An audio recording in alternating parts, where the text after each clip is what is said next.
I hope you like that. Welcome, everybody. Merry Christmas. This is podcast number 234.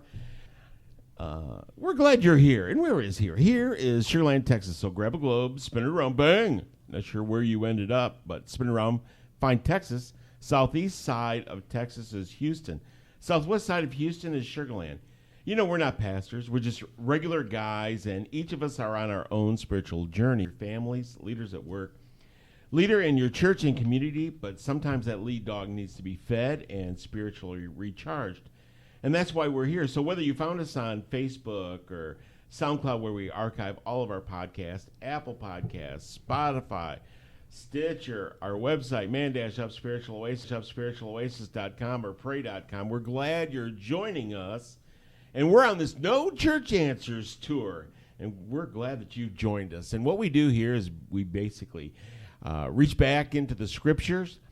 We update it. We apply it to challenges that we face every day. Update it. We apply it to challenges that we face every day in our man's life and put a man spin on it. And we have a great panel that does that. And at this point in time, I want to go ahead and introduce the fellows. He is a former world-class policy writer, a current professional gambler, and the show's producer, Mr. Steve Titch. Hey, Steve. Hello, everybody. He is a former prosecutor, but an attorney, so he used to prosecute you. Now he'll probably still just talk bad about you. We call him the judge, Michael.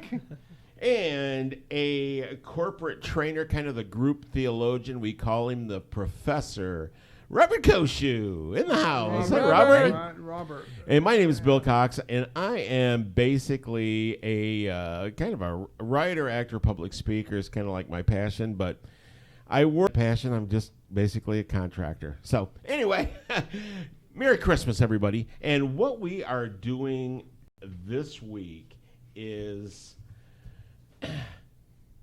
we're talking about the Magi. And at this point in time, I want to turn it over to Mr. Steve Titch. Oh, what guy doesn't like trip? Nice. Nice. And I thank you guys for indulging me on this because I did want to talk about this and do this study. It's an interesting story because it literally is men on a faith journey. The Magi were a group of men, and we traditionally. The Magi were a group of men, and we traditionally it's three, but the Bible doesn't tell us exactly how many there were.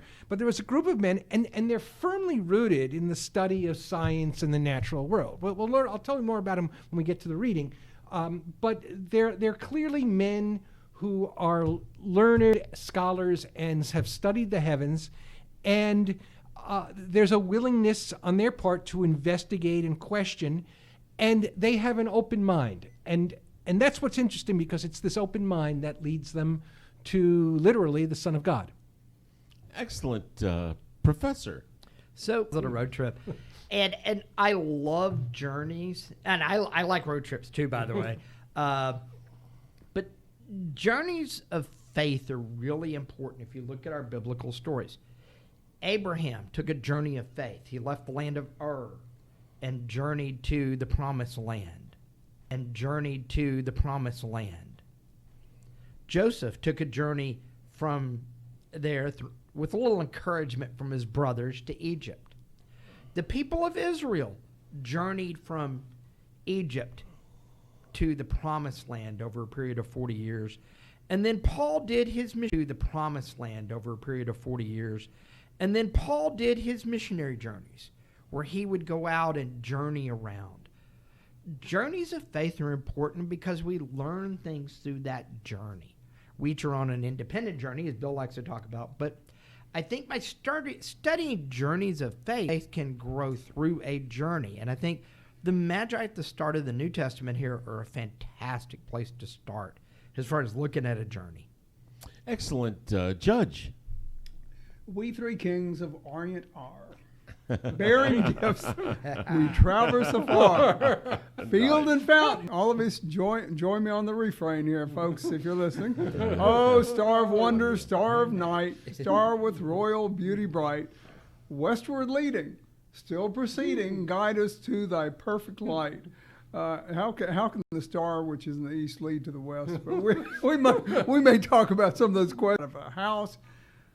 In Christian homes around much of the world, the faithful all sing about the star of wonder that guided the wise men to a manger in the little town of Bethlehem, where Jesus was born. They're commemorating. That's easy for you to say. They're commemorating the star.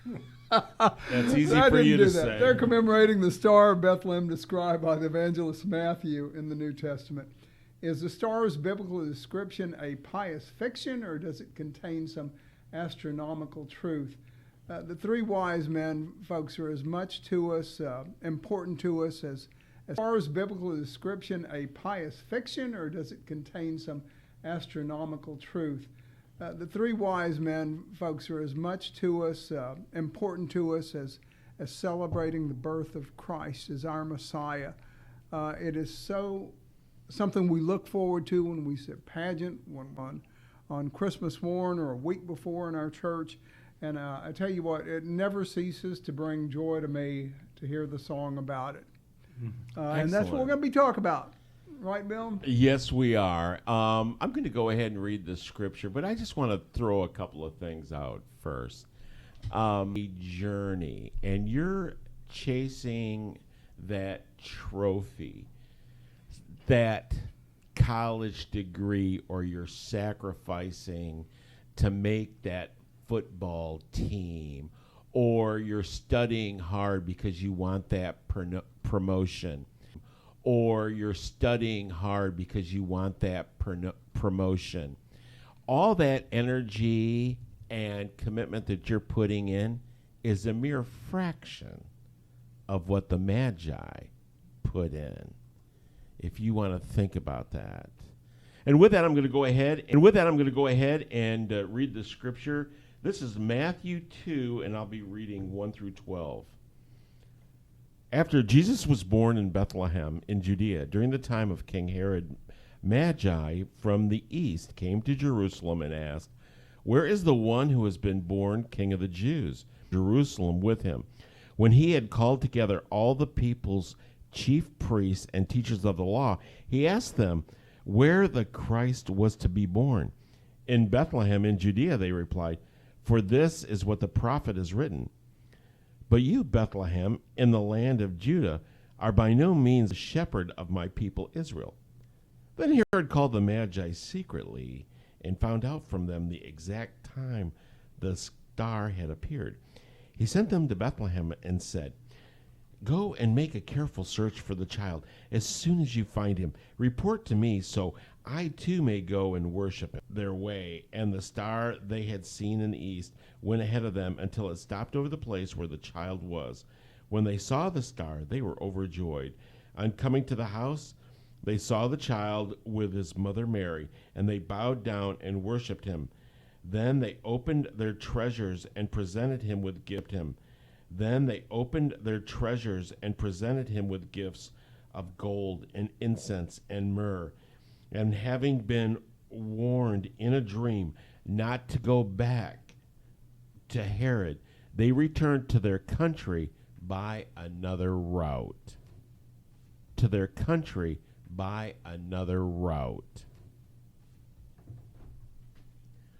I'm going to go ahead and start with Steve Titch again. Yes. Briefly, I was doing some background research to this. The only place in the Bible we read about the Magi is in this. God learned some things about them from the text here, and also a little bit about what is meant by Magi if it were brought up in a first century context. And Magi, who were they to begin with?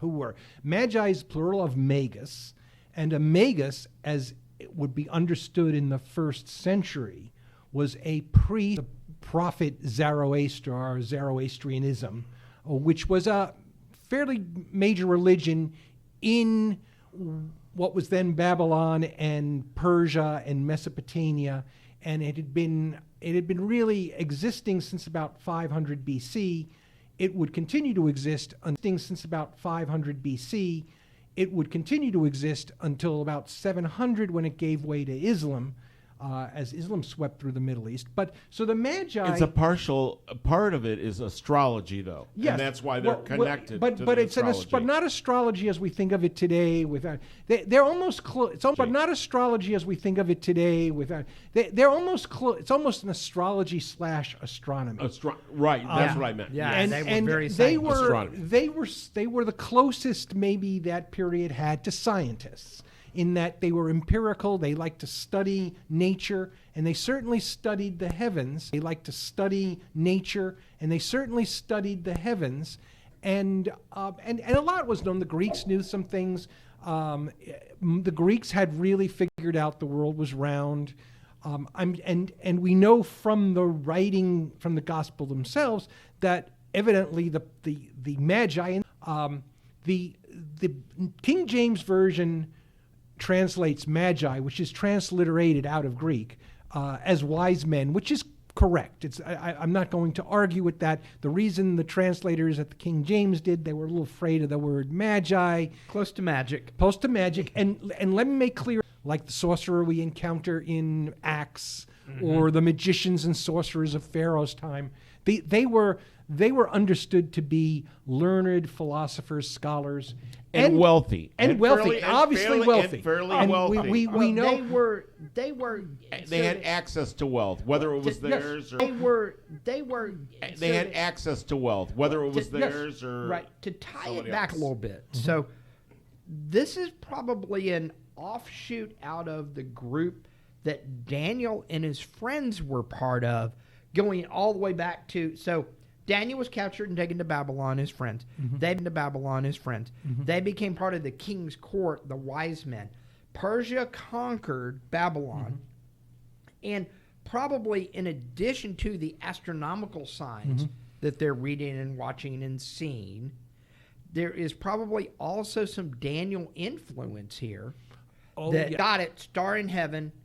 Oh yeah, Daniel, that guy, he said something about, and so it really kind of ties back to that. They could obviously, and Daniel is still, Daniel is still revered somewhat in Baha'i, and to where he died or lived. He probably lived the later part of his life in Persepolis, which was the capital of the Persian Empire. The ruins of it are still in Iran near the city of Shiraz, and that may have been where the Magi came from. We don't know for sure. We're pretty certain that they're called Magi. They came out of in Persepolis. It was an 1,100-mile journey. So there to get an idea of that. And that's Daniel's tomb is still one of his tombs. His largest one is in Iran. And it's well kept. The Iranians are not the Taliban, where they feel necessary to destroy everything. That existed before the founding of Islam. So they're very proud of their. But I digress there. So that's where they came from. And yes, Daniel. But so they connected this celestial event with this prophecy, or with these writings, that not just another king would appear, but a messianic king. And as you can see, they came, and we'll talk about how they kind of go from the top with Herod to the bottom down to the working class people of Bethlehem. Celebrate the inauguration of a new king, like a coronation. They come, and it's clear, they come to worship, and the gifts they bring, which we'll get into, point to a god, not just a king. Yeah. Well, and not only that, and it also says in the text that the Magi arrive. Jesus is 2 or so, is more like a toddler.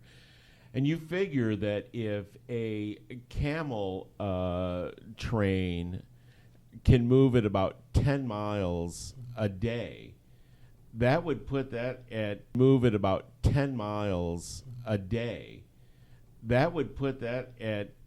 right about 3 years. Yeah. To travel that distance.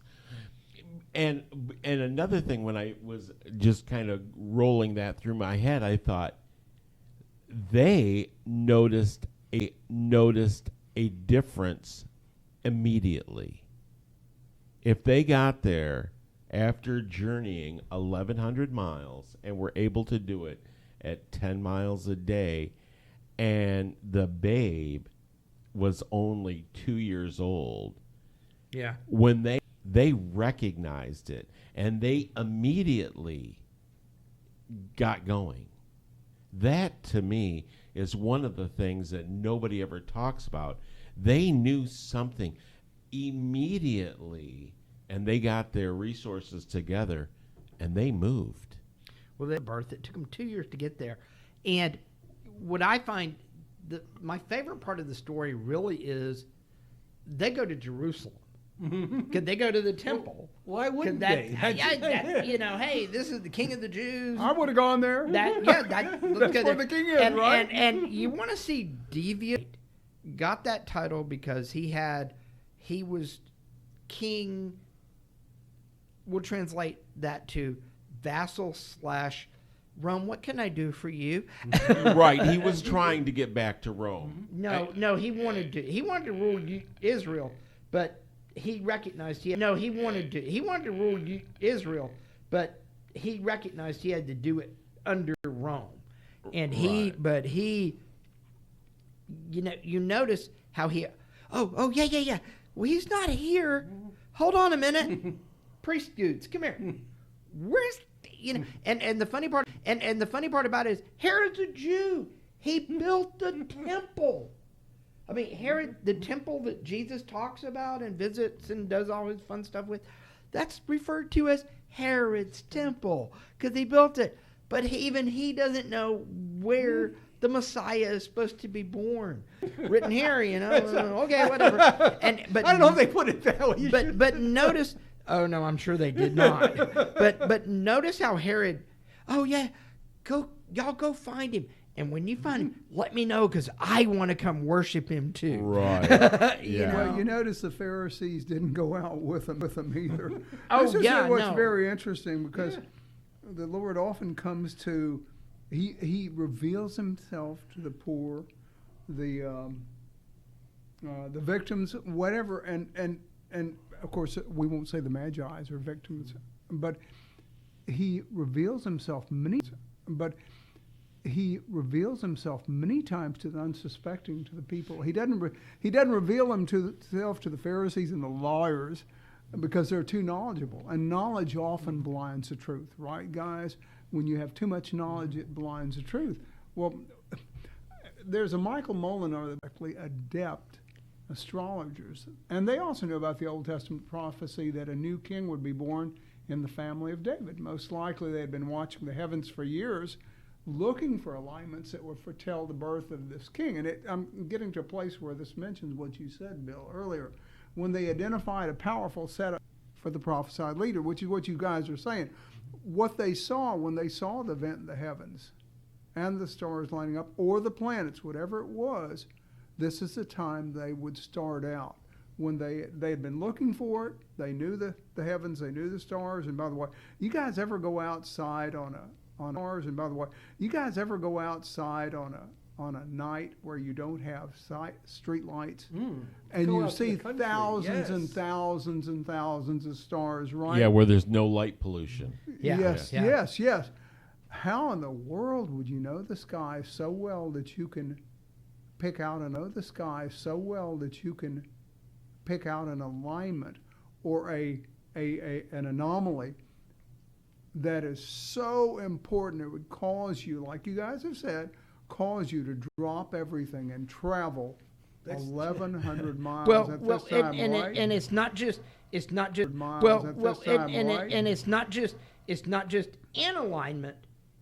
It's a specific alignment. Right. Or it could be a single star or an alignment of stars or a whatever nova, it was, but it was very, very specific to that event. That was recognized. Yeah, absolutely. And we're going to dig back into it when we get back. This is Man Up, podcast number 234. We'll be right back. This is Bill Cox, director of Man Up Spiritual Oasis for Men. We're not pastors, just regular guys. Thanking you, our listeners, for making us one of the fastest growing podcasts in the Christian space. We are proud to a video streaming application with more than 50 million downloads worldwide. To finance our video production, we have launched a GoFundMe page to raise funds for our studio space and production team. Our program will be available on Roku, Amazon Fire, and Apple TV. Our studio space and production team. Our program will be available on Roku, Amazon Fire, and Apple TV. It will also air locally in Atlanta on Saturday mornings on WYGA channel 16.5. To make a tax-deductible contribution and learn more, Saturday mornings on WYGA channel 16.5. To make a tax-deductible contribution and learn more details, please look us up on GoFundMe.com under Man Up Spiritual Oasis for Men, or donate directly through PayPal at donate@man. Everybody, this is podcast 234, Man Up Spiritual Oasis for Men podcast, No Church Answers, and we're diving into the journey of the Magi. We're talking about they were scientific, they were and they took this journey on, and which is fascinating to me is the fact that it was what they read in the sky and not what they were told. So they were interpreting their surroundings. They made a decision that would literally impact the next 6 years of their life. 3 years there and 3 years back. But also, I believe that they believed this would impact their lives forever. Well, I think that's why they did it. They had to see this. We Yeah, have to yeah, check this no out. question. I mean, it's not. I think they were faster than 3 years. I think they, It's not. I think they were faster than 3 years. I think they took 2. But Two let's is let's kind of let's my- but yeah. there is some. It's 4 can- years. And it may have been it- 5. 2 right. there. They may have rushed there. Let me. This taken is their this time is back. stuff to take up what you're doing, because it's interesting, because for lot for more to years it, really yeah. gospel was written, first astronomers, but now we're getting into the 21st century. The astronomers been asking, was there some kind of celestial event at this time? Now, a couple of things. One is that the Chinese astronomers record back at the time, in 3 BC. I'm sorry, they called it the Broom comet. There was a comet around 5 BC, but more interesting, and this is only really recent, because now they have computers that can Model. clock back Yep. how Right. and astronomers have determined, they're not saying anything, I mean, just this exists as a fact simply. There was Jupiter and Venus Yes. that lit up the sky. It was about the fifth the size of a full moon. If you can imagine how bright a full moon is, and going back to, this is before streetlights. So this thing lit up the night, and it appeared, they know of a date, it appeared August 5th, 3 BC. And also an unusual for a conjunction, because of the way the planets were, they kind of stayed really close to each other for about 10 months. Really? Yeah. And it Yes. appeared that as one star they were that Yes, close. yes. Is that Yeah. right? This thing, I mean, and you can Yeah. argue that maybe the Trinity would have known it wasn't a star. But you can Yeah. argue that maybe the Trinity would have known it wasn't a star. But nonetheless, there was this celestial event around 2 BC. That's undeniable. Now, you don't have to necessarily base your whole faith on that, I'm saying. But Right. these things happened, and that was certainly long enough to make a good part of that trip. And that would be so different from your normal night sky that you'd, unless you were an absolute moron and didn't care about what you saw in the sky, it would get your Well, attention. most people, but you know what I'm saying. But let's If you're- and I like it in this, the Jerusalem is used the way in this text, kind of like the way the press talks about Washington. Jerusalem was disturbed. Washington is nervous about developments in the Middle Yeah, East. yeah. So these guys, the Magi come, and apparently it's not that big a secret. Magi come, and apparently it's not that big a secret, because you could see at least the the Herod and his advisors and priests now start talking about this, but to take your point, nobody goes with them. Yeah. Look at that. These guys come all the way. Yeah. Look at that. These guys come all the way from Persia. Right. And Bethlehem is, 10, 20 miles away, maybe 12, less, about 12 miles miles. away. It's very short, yeah. It's a day But- trip. but and no. none of them say, hey, this is in wherever they draw this. Concerned about it than they Yes. are, right? No, and okay. they're supposed Okay. to be the How about scribes, this? The scholars of our time and their time to predict the Messiah, and they're all supposed to be looking for the Messiah. This is not some ordinary dipstick screw up that they did. Brag about coming to the birth of your child. Your neighbor, Shirley, stopping by, or these folks that came from across the Yeah, but it wasn't Mary's pond choice where the that Pharisees flew. came to the birth of the child. You're talking about. But here's the thing. All the local visitations are over. This is a toddler now, right? You see what I'm saying? He's already He's in a terrible twos. Yeah, the right, Pharisees getting have gone to see it. right. The cuteness, They have no the excuse. They're dumbbells. the cuteness is done, or they may be used to him. He's just another kid at that point in time. That was her to response them, too, right? To them, Yeah. whereas the Magi is coming, no. Yeah. This is special.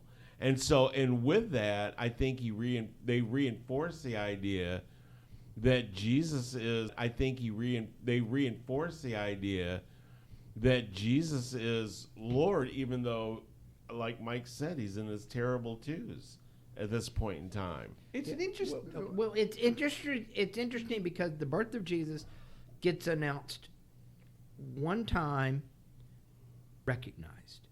The first time is that night where we had the heavenly angels singing to the shepherds, who, by the way, were the shepherds that probably kept the temple flocks that were sacrificed, which Right. I always find that to be very intriguing. And the trough was actually made of stone. It's not a wooden trough like we think of. And they would swaddle the unblemished lamb that the priest would come and take and put them in that trough to protect them, the ones who would be designated for the sacrifice. Is that so they don't get blemished? Yeah, like they don't get exactly banged around. So or they something would like for the sacrifice. that? Is that so they don't get blemished? Yeah, like they don't get exactly banged around. So or they something would like that? swaddle. Oh, wow. Yeah, that's some wild symbolism. But at the same time, you have this spectacular astronomical event, whatever it was, supernova alignment, miracle alignment, miracle, and I tend to lean both. I think there was an alignment that did the announcement, but I think you have to take note that the text says when they left Jerusalem, the star went in front of them. And I think that's a whole nother. I'm sorry. But no, that's fine. But you get into this, and then they show up. Mary and Joseph have not left Bethlehem, which I've always found that very intriguing. I'm guessing maybe they didn't want to travel with an infant.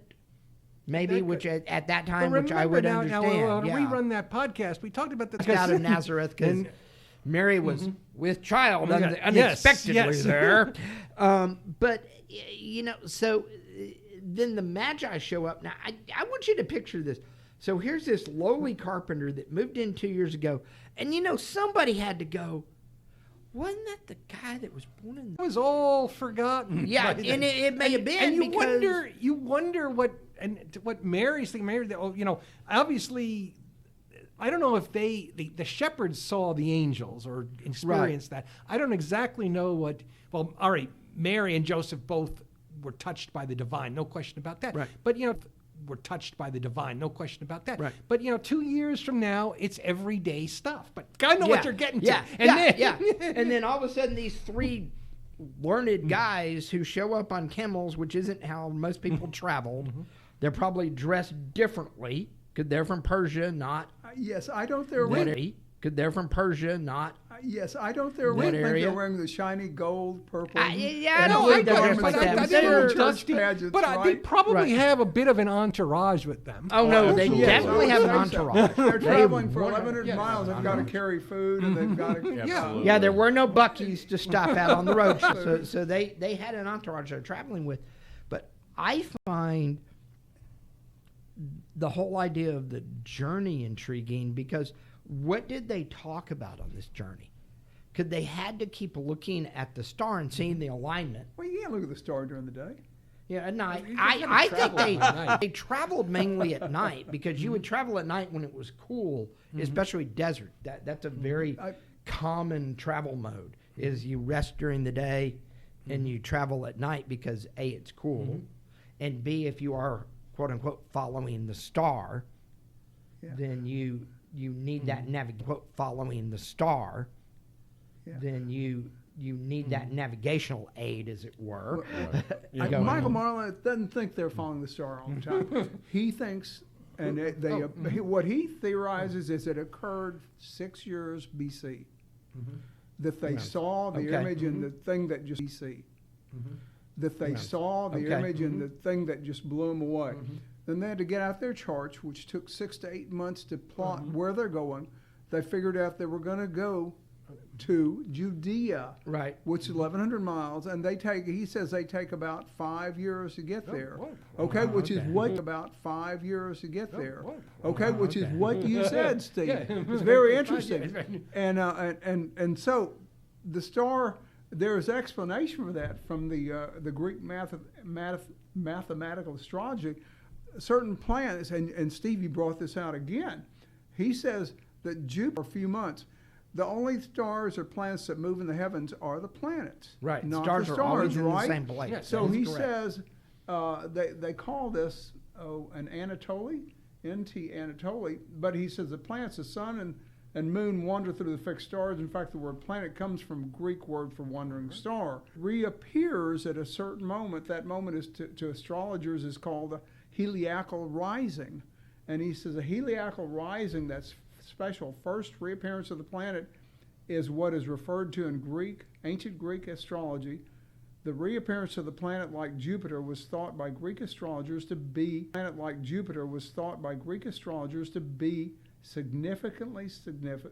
symbolically significant for someone born on that day.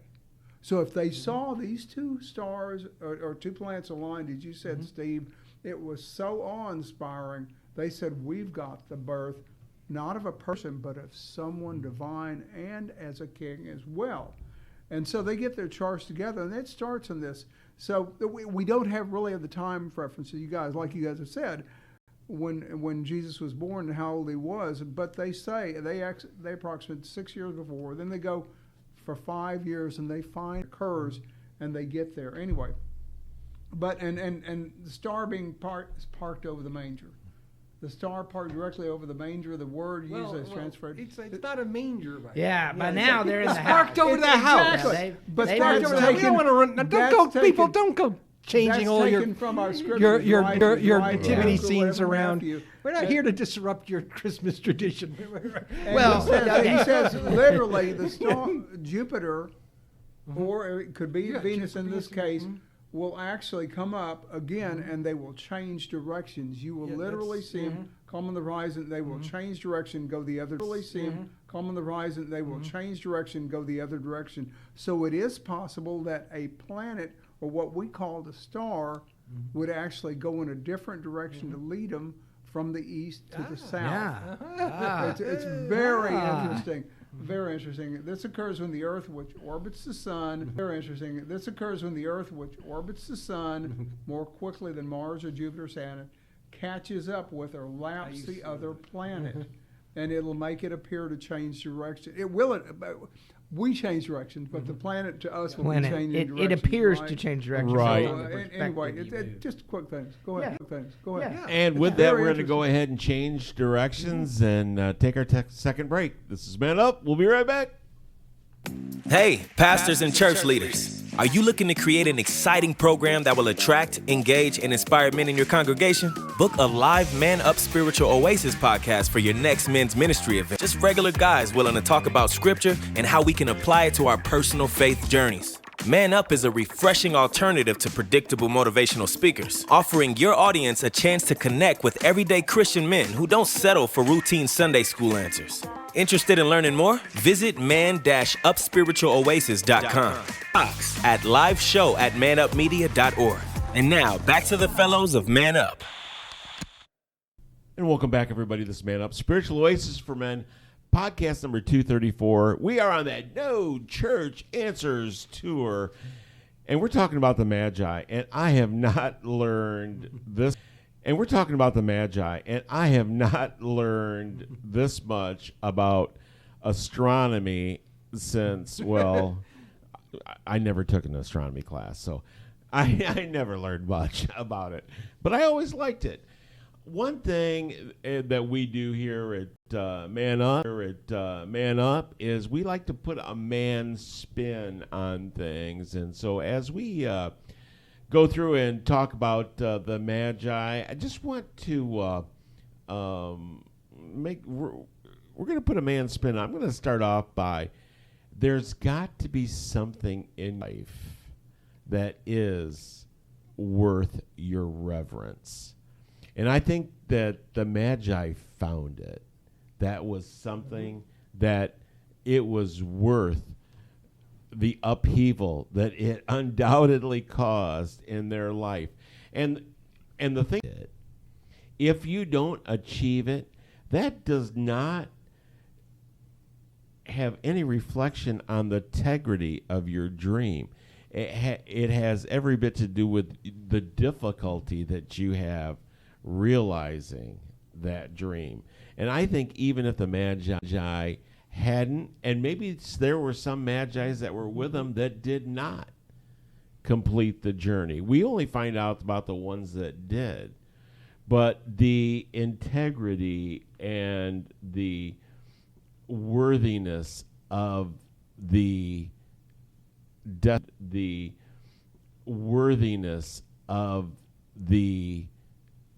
destination was worth the hardship that it caused. The reason we should admire the Magi, I think you're exactly right, because we live in cynical times, and we think we're more cynical. Maybe we are more cynical than people in those days. But we were talking about how this didn't matter much to Herod's court, except Herod was worried about the rival for his power. But these guys were smart guys. These were not the media, the elites, dumb as a rock, as hicks, as, they look at the Gospels, oh, it's all myth, it's all made up. Oh, yeah, stars. Well, there's lots of legends about stars appearing when kings appear, and that's true. But, the whole thing is they've made up their mind. They've made up their mind that it's all not true, and that only silly people would do this. And here we have an illustration of Magi, who were not silly people. They were, in many cases, wherever they were, the smartest guys in the room. But they were not at the point where they thought there's more. But they were not at the point where they thought there's more to learn about, quite literally, heaven and earth. And so they do pack up on this long journey because something grabs their attention. And, maybe they had the conversation saying, is this really worth it? Is this, this thing, we can look back at the charts and this has happened before. Tell me, what did you see again? and what was it? And maybe they had, but they stick it out, and they have at the end of the road, literally, they have an awesome experience. Because they were open-minded enough to just say to themselves, let me check this out. Let's go. Let's get in the car and take a little journey here and see what's what. Well, unlike the Pharisees and the lawyers. And not only that, but they practically prepared for the gift. Mm-hmm. And they brought 3 gifts that were symbolic, gold, always a gift to royalty. Frankincense, which is a sweet-smelling perfume. That was the god. That was And myrrh, which was also a spice, but it was really the primary use the Israelis had for it was in embalming. Embalming. Yeah. That was what the women had at the tomb. On Easter. It was burial. It was burial balm. Yeah, burial balm. And so these are symbolic gifts because obviously gold for a king. Frankincense, symbolic gifts because obviously gold for a king, frankincense for a god, right, and myrrh for the sacrifice. But they become very practical gifts because gold is quite obviously very expensive, as we all know. But back then, frankincense and myrrh were also very valuable because building what we do know is the Magi get the dream that says, Ed, don't go see Herod. He's not on the up and up with you, so they take off another way. They leave, and that night, Joseph gets a dream. And the angel of the Lord appears again to Joseph and says, get the child and get out of Dodge. Get out of Bethlehem and go to Egypt now. And I'm sure that, now, we all have wives. I'm sure that went over like a lead balloon. Honey, wake up, pack up, we're leaving, we're going to Egypt. I disagree. What? I disagree with that. Pack up, we're leaving, we're going to Egypt. I disagree with that. You think because no, I think that Mary understood Joseph because she told the same thing. She had to tell Joseph. Yeah. Okay. This was the flip side of it. Yeah. Okay. This was the flip. So this was the flip side of it, and she probably realized this is a special deal. And here's the thing about extra effort. When you put in extra effort and people realize it, giving value to that person or that thing, that event that you made the extra effort for. For example, if you go out of your way to go to an out-of-state wedding, you are going to get honored much more than the person who was right. You made the effort. But also, though, Mary and Joseph understand that, wow, okay, the word is out. This is going to be much bigger than we expected. When the foreigners start showing up, all of a sudden, big deal. Yeah. But they head out because in the next day or so, Herod's not notice. And I always found this intriguing. And we talked a lot about this in our study of Judges. Where the heck were the Levites? Well, in this case, I'm going to say, where were the Pharisees and the priests? Where were the Pharisees and the priests and all of those guys? Because they didn't show up to protect. This almost didn't even pass muster with them. Because they kind of, Herod wants to know. Tell him, what's it say? Oh, yeah, okay. Because Herod wants to know. Tell him, what's it say? Oh, yeah, okay. Because they don't show up to protect. Talk about the cynicism. Oh, yeah. That of course, Herod gives the order. The Magi show up, and the priests, Herod orders them, look up, and then where's the he next supposed to be born? Then the next thing Herod is doing is, let's wipe out all boys 2 and under. And like, not nobody, you wonder, nobody there said, oh, that's nobody. We don't know, but it appears nobody of influence stood up to Herod and say, "No, we do this, Herod. What are you doing?" Well, and I find that intriguing because it's almost a class thing. Oh, it's just those poor people down in Bethlehem. Yeah, just wipe them out. Who cares? We're all fine up here. And besides, the Messiah is not going to be born in bud to a carpet. A little backwater. Besides, the Messiah is not going to be born in bud to a carpet. A little backwater town. I got a fascinating couple of questions asked, guys. That we you hold it right till the end. Of course, you'll hold them to the end. Okay. You ready? Ready, Bill? Okay, first of all, did the star really appear to the Magi, or stars, whatever it is? Oh, I definitely think Absolutely. so. Absolutely. Right, Yeah, Right. right. I agree with Absolutely. Did the Magi really come to see the child? Absolutely. Absolutely. Right? Now, Now- however, hold that thought for just no, a second. No, that's not what's Okay, interesting. okay, We're go getting to ahead. that. We'll that. come He's back going to to that. prosecute Okay, I wanna you come here's, now. here, okay. Did God create this fantastic event for the birth of the child? Did he create the birth of the child around the natural event? late this- night okay, discussion. An egg on No, me. let's go back further. And I'm going to tell you, I think it's the timing. By Done. that. I Same can thing buy with that, Pharaoh. too. Pharaoh, all these were, remember Yeah. Pharaoh when he released, let's Yeah. go. He created natural events with locusts, Right. frogs, right? The river is turning to blood, and I'm not sure how he accomplished that, or the fact that the firstborn died. He Put the sets them stars up. in motion.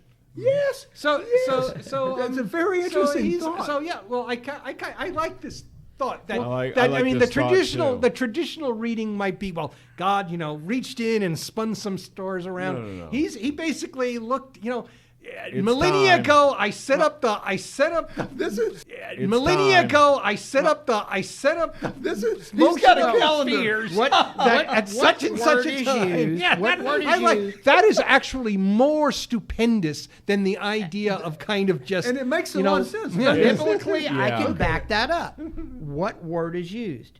In the fullness of time. Yes.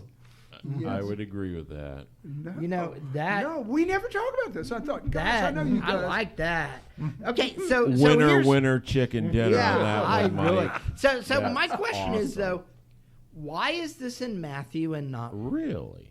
And here's why I'm doing this. Oh, Okay, because Luke's interest was a different interest. totally agree Okay? with that. Totally different. Now, Luke- why didn't in all the four Gospels? Right. I agree Well, with you, the, Robert. The four but Gospels. the only thing I can Mark think has of, no. no nativity. Gentile, right? Right. Yes. Right. Matthew is And- a Jew. Jewish. And a Jewish. tax collector. Right. And Correct. notice, And he's and very good Matthew's with details, because right? Matthew's, and in line with that, that's why Matthew tells us what's going on in Jerusalem. Yeah, that's true. He is writing this gospel for the Jews and basically pointing out, hey, Yes. hey, Yes. King Herod missed this. It's and we know roughly Luke came after Matthew and Mark. So Luke may have just kind of said, "Hey, that part of the story is known." It is interesting that it's missing in Luke because you think Yeah. something Yeah. that you think would have been in there. John's birth narrative is his first. He's the His birth narrative is his first. he's the In the beginning was the metaphorical. Word, and the Word was with God, and Yes. the Word was God. That is That is John's birth narrative. I always found it interesting because Luke gets Mary's story. I mean, the whole idea, if you read it, everything in. I mean, the whole idea, if you read it, everything in the parts that they have together line up. This is like the omission from Luke, because Matthew does say he's born in Bethlehem. He kind of leaves out a whole manger piece to it, But it's always intrigued me that it's always intrigued me that and you may be right, Steve. It may be a focus on the Jewish focus more than. It also may be that Matthew had an interest in astronomy or astrology, right? And Dr. Luke did not. They're right? Or astrology, right? And Dr. Luke did not. They're Right? very Matthew Matthew has some very what we interesting personally details. like. Yep. We tend to follow and we tend to Correct. relate to the Lord. Yep.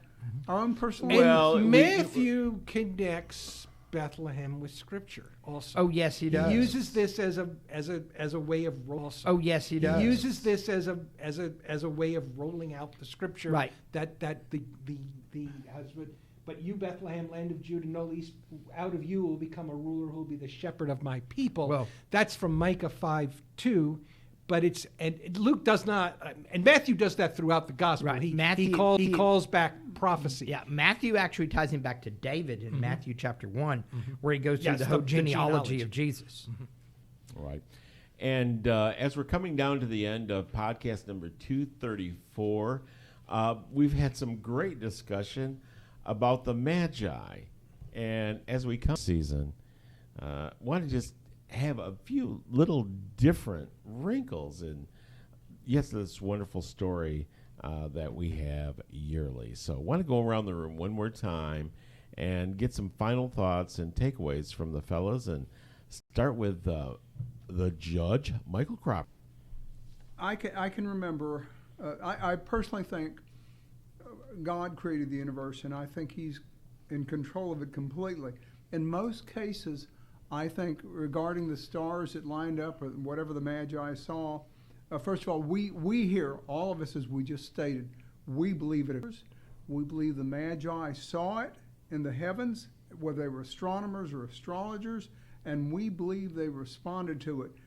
Whether they knew anything about Christ or not, they did when they left. As Steve said, and Robert said, when they came to see what this star was predicting, the birth of someone royal or someone special, and maybe even with divine authenticity, because the alignment of the stars or whatever they saw in the heavens was so great, they went away a different and changed person. People. They went away as believers. Now, folks, Christmas is a time we celebrate the Christ, and the time we look forward to giving gifts. And by the way, that again was started probably from the Magi themselves, who brought the three gifts: gold, frankincense, and myrrh. The tradition of giving. You don't have money to buy gifts. Give your heart, give your love, do something for somebody, say hi, do something practical, help them with problems or projects they have. Some people can afford gifts, some people cannot. We're here to tell you that the reason for the season is giving and for love, and to know Christ as Savior. And if you have not accepted him as your Savior and Lord, we do ask you to ask him to come into your life, and he will do that, folks. He came into my life when I asked him. He made a change in my life. And by the way, one of the things I was going to tell you, the reason I believe that God does change or burst circumstances around his events as he created the universe was I was born in 1951. And in 1950, I believe they created penicillin. I was born and caught bronchitis almost right. Almost right away as a baby. You would not have lived if you didn't have penicillin, unless there were not hardly any antibiotics at that time. But I attribute to that God, not that God created penicillin for Mike, but that he waited to have Mike's birth and Mike's life after penicillin was created.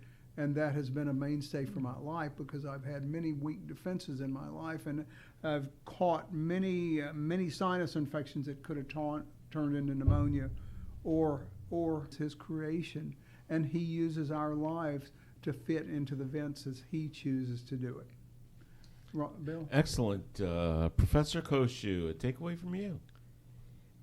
Like the Magi, we're all on a journey.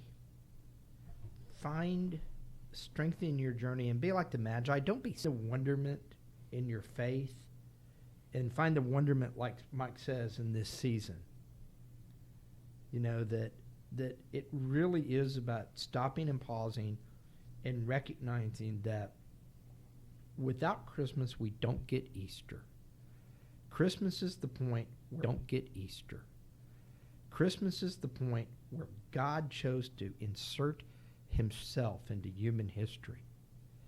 And I think that intersection of God into history is one of the most consequential things. You know, for 33 years, God walked around with us. And that is really what the Christmas story is about. Excellent. Producer Steve Titch. Yes, I hope everybody who's been listening is enjoying this as much as I have. Question. Explore the Magi did. The Magi, of course, were warned about Herod, and thus they had practical reasons for taking another route home. But metaphorically or symbolically, after encountering the Lord, we have the opportunity to choose a new road, and they did, and so may it be with all of us. And I guess to leave, I guess we talked briefly about, what did they talk about on the way there? What did they talk about going home? And I'll leave everyone to think of going home. And I'll leave everyone to think about that. And I think all of us would like to say, before Bill closes us out, we'd like to say Merry Christmas to everybody. Absolutely. If you're Merry listening. Christmas to everybody. And thank you for listening, Bill. This has been a great podcast, and everybody's so different than what the other fellows' notes are. And I just wanted to say, though, so many times we look at these Bible stories and we think, wow, I wish I was David, or I wish I was Paul. But understand this, the merely curious can be a big part of the story. Life like that, you never know. You live it with faith and curious. You never know where it'll take you. And thanks so much for tuning in. This is Man Up, Spiritual Oasis for Men. And we want to thank our donors and supporters. Our podcast ministry just received a huge boost from Christian streaming platform. They have offered us a streaming slot for 26 1/2-hour podcasts. We're going to call it No Church Answers, and we at Man Up need your support. So won't you visit our Man Up Spiritual Oasis for Men TV podcast on the GoFundMe.com and help us reach our funding goal. Your contributions are tax deductible. And once again, thanks so much on behalf of producer Steve Titch, Michael Cropper, Robert Cocheu.